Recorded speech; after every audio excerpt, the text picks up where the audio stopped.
जय श्री राम। मित्रों, इस वीडियो में मैं रामचरितमानस की शिव विवाह की कथा सुना रहा हूँ। जो मनुष्य शिव विवाह की पूरी कथा सुनता है उसकी मनोकामनाएं भगवान शिव शीघ्र पूरी कर देते हैं।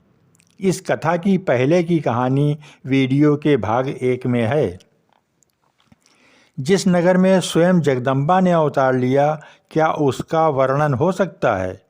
वहाँ रिद्धि सिद्धि संपत्ति और सुख नित नए बढ़ते जाते हैं। बारात को नगर के निकट आई सुनकर नगर में चहल पहल मच गई, जिससे उसकी शोभा बढ़ गई। अगवानी करने वाले लोग बनाव श्रृंगार करके तथा नाना प्रकार की सवारियों को सजाकर आदर सहित बारात को लेने चले।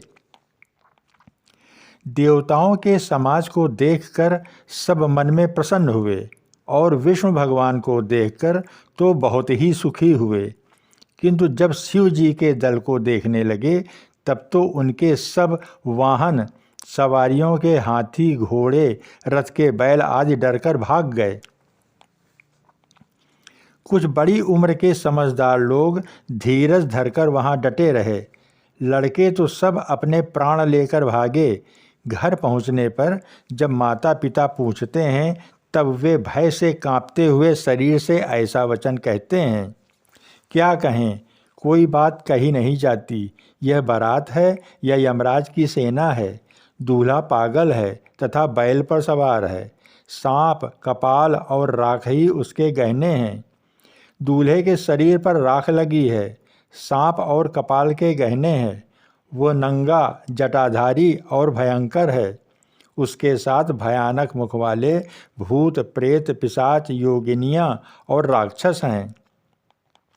जो बारात को देखकर जीता बचेगा, सचमुच उसके बड़े ही पुण्य है और वही पार्वती का विवाह देखेगा।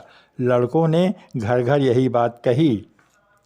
महेश्वर शिव जी का समाज समझकर सब लड़कों के माता पिता मुस्कराते हैं। उन्होंने बहुत तरह से लड़कों को समझाया कि डरने की कोई बात नहीं है। अगवान लोग बारात को लिवा लाए। उन्होंने सबको सुंदर जनवासे में ठहराया। मैना पार्वती जी की माता ने शुभ आरती सजाई और उनके साथ की स्त्रियां उत्तम मंगल गीत गाने लगीं। सुंदर हाथों में सोने का थाल शोभित है। इस प्रकार मैना हर्ष के साथ शिव जी का प्रदर्शन करने चलीं।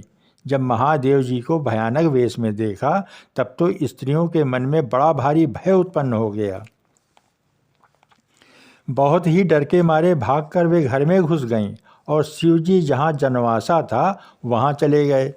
मैना के हृदय में बहुत दुख हुआ। उन्होंने पार्वती जी को अपने पास बुला लिया और अत्यंत स्नेह से गोद में बैठाकर अपने नील कमल के समान नेत्रों में आंसू भरकर कहा, जिस विधाता ने तुमको ऐसा सुंदर रूप दिया, उस मूर्ख ने तुम्हारे दूल्हे को बावला कैसे बनाया?